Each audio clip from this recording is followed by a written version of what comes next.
Clark's unique skills, so when she's not available, everything else has to change. Rotations, plays, defensive schemes. It all gets thrown out the window and rebuilt from scratch.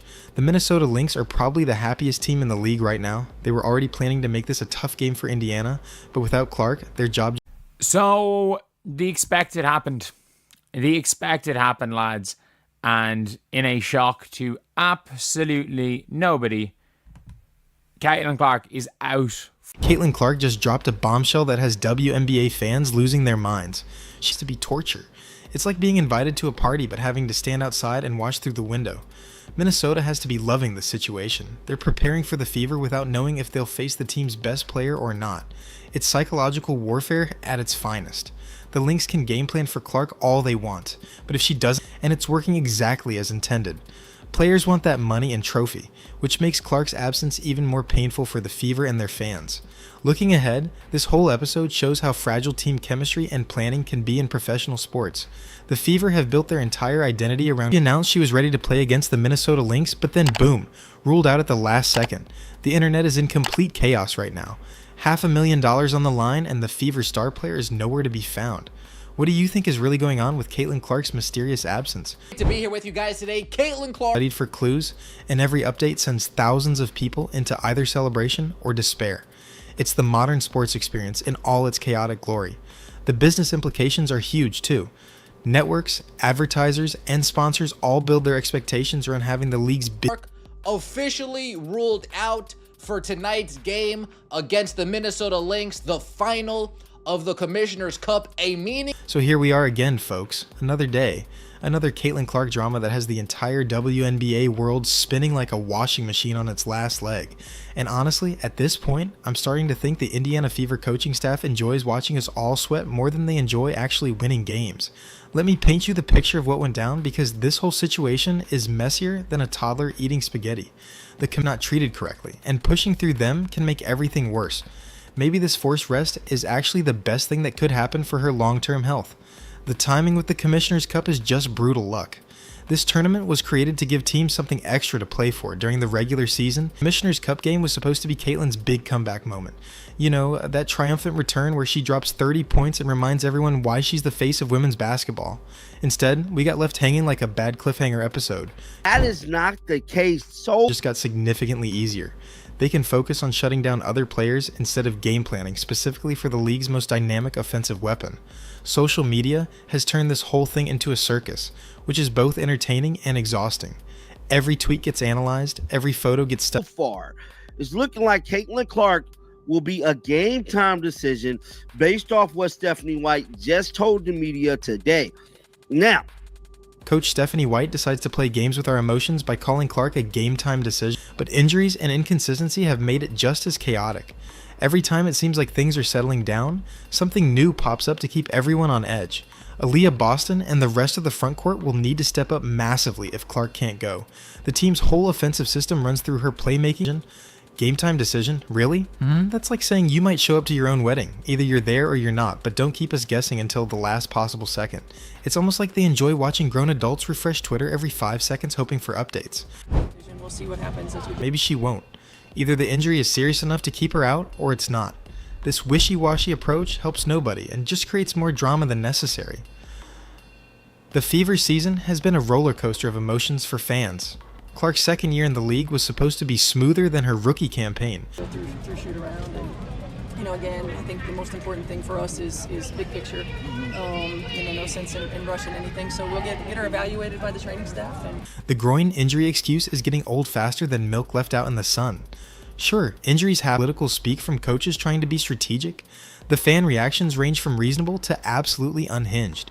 You've got people saying she should rest and recover properly, which makes sense for long-term success. Then you have others acting like this is some personal betrayal, as if Clark chose to get injured. And player safety should always come first. But when you practice one day and then mysteriously vanish the next, people start asking questions. And when $500,000 is on the line, those questions get louder and more persistent. The Fever is this team, a group that has not biggest stars available for marquee games. When Clark sits out, it affects everything from TV ratings to merchandise sales. The WNBA has worked hard to build her into a household name, so her absence has ripple effects throughout the entire organization. At the end of the day, Experienced any type of championship over the last 10 years, tries to set the tone here with a win tonight, but it's going to be difficult as Caitlin Clark, who did not participate in the shoot around and stretching portions that were open to the media. She's dealing with a groin injury. to mess with their fantasy lineups. The truth is, probably somewhere in the middle, as usual. What bothers me most about the situation is the lack of clear information. We're in 2025, not 1975. Medical assessments should be more accurate than maybe she'll play. Dealt previously with a quad strain. All indications is that she will not be available, but she is on. What makes this whole thing even more ridiculous is how the media circus unfolded. An interesting first third of the season for your Indiana Fever. They're sitting at 8-8 right now. Basic information, like whether their star player can actually walk properly. Scott Agnes has been doing great work following the team around and giving us real updates instead of just speculation. His photos from practice tell the story better than any press conference could. When you can see with your own eyes that Clark isn't there, it removes all the guesswork and Right at 500. Injuries have reared its ugly head, of course, with Caitlin Clark. Players coming to and from the team. Tawana Bonner no longer on the team. It's been anything but smooth sailing here to start this season. But this team is staying together, keeping them weather, and this is Exhibit A of that reality. The reporters covering this story deserve credit for trying to make sense of the chaos. They're getting bits and pieces of information, trying to put together a complete picture while everyone else is demanding instant answers. It's not easy when the team is being secretive about the main thing. And next on the docket, a date with the Minnesota Lynx, best record in the league, for the Commissioner's Cup final on Tuesday. 1 minute we're hearing Clark practiced yesterday and looked fine. The next minute she's not even on the court for shoot-around. It's like watching a magic trick, except the magician fronts between competing and protecting yourself. What's really wild is how quickly the narrative shifted from excitement to disappointment. Yesterday we were talking about Clark's return and how she'd help the Fever make a run for that prize money. Today we're debating whether she'll even be in the building. Sports can change faster than the goes a long way. Instead, we get treated like mushrooms, kept in the dark and fed garbage. The social media reaction has been predictably chaotic. Twitter is melting down faster than ice cream in July. You've got fans demanding answers, others preaching patience, and the usual suspects making jokes about forgot to bring the rabbit and we're all just staring at an empty hat. Ben Pickman, bless his heart, is up there in Minnesota doing the Lord's work by actually reporting what he sees.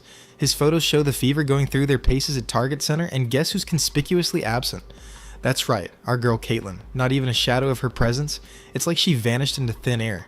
The conspiracy theories are already flying faster than Clark's three-pointers. Some fans think this is all strategic, keeping the Lynx guessing about who they'll face. Others believe there's more to the basketball anymore. It's about entertainment value and marketing dollars.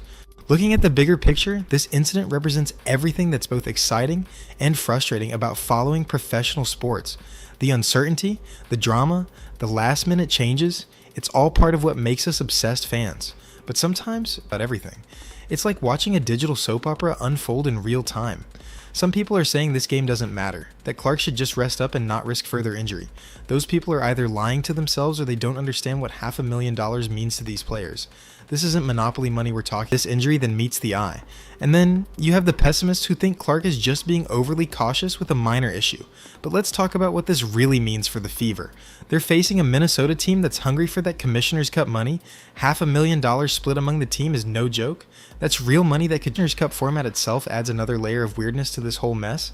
It's not a playoff game, but it's not a regular season game either. It exists in this strange middle ground where teams want to win for the money and prestige, but not at the cost of long-term health.